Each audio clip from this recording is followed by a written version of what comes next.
my God, I just cannot think straight right now.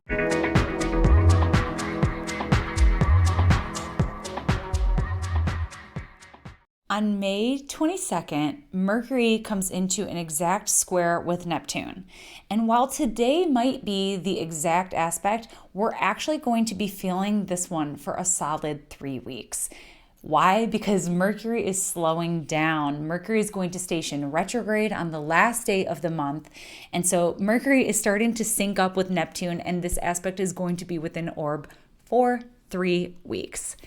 If you think back last year when Mercury was in Pisces, and actually the year before when Mercury was retrograde also in Pisces, we had these long periods of Mercury conjunct Neptune, and that was rough. It was like I felt lost at sea. I felt like I couldn't think straight. It was really great for creativity though, because it was Pisces. But this one's going to be a little different because Mercury is in domicile in Gemini. Mercury is really comfortable in Gemini because it can do the multifaceted thing where we're entertaining multiple perspectives and facts from over here and facts from over here, and it doesn't all need to make sense. Mercury is the magician and can often speak in symbols, and we don't always know. And that's part of the jest of Mercury. You know, Mercury's a little trickster. Mercury is a youthful, playful, mischievous planet. And so often that's why we get tripped up during Mercury retrogrades, is because we don't understand the message. And sometimes we have to slow down in order to get the message.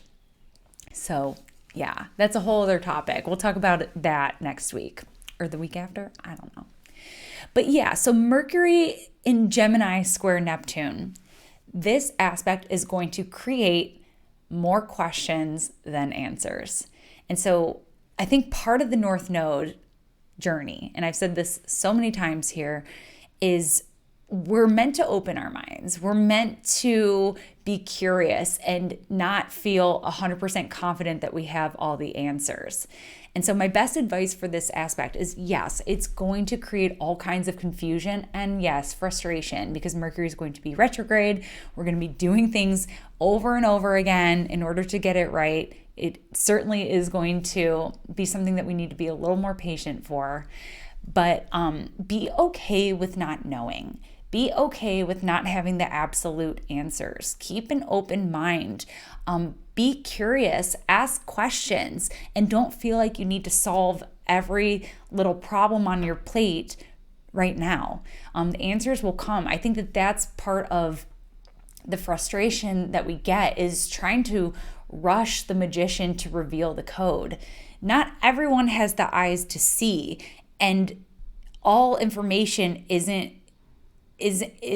I mean, some of it is privileged, right? I mean, when we're talking magic and we're talking occult, right? And so we can't rush the process. We have to just thinking about the process of becoming learned, like in the ancient world. Like you start as an apprentice and you start with curiosity, and it takes a lot of patience and training in order for the answers, the codes to be revealed to you. And so that's kind of what we have to keep in mind a little bit during this extended Mercury and Gemini with squares to Neptune, because we're going to have this square for a solid 3 weeks, and then it comes back around. We'll get a little bit of it again in the beginning of July. So we're going to be surfing on this wave for a while. I think Mercury-Neptune aspects can be really awesome for anything that is creative, as we've seen in the past with the Mercury in Pisces. We've had the last 2 years extended Pisces-Neptune activations with Mercury.